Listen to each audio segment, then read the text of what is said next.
আসসালামু আলাইকুম। এটা হচ্ছে নবীজির সাহাবীর কবর।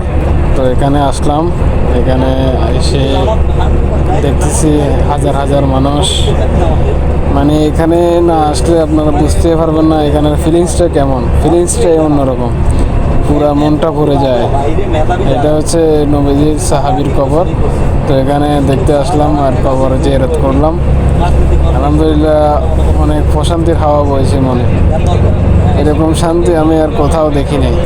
শুধু মক্কা মদিনাতে যে শান্তি পাওয়া যায়, এটা বিশ্বের অন্য কোনো জায়গায় আসলে পাওয়া যায় না। এখানে এসে বুঝতে পারছি যে এতদিন ধরে 3.5 বছর ধরে এই আশাটাই করেছিলাম কবে মক্কা মদিনায় আসবো। আলহামদুলিল্লাহ, অবশেষে সে আশাটা পূরণ হয়েছে। আল্লাহর কাছে শুকরিয়া আদায় করি। অনেক খুশি আমি যে আল্লাহর মক্কা মদিনা দেখতে পেরেছি। এখানে আসলাম।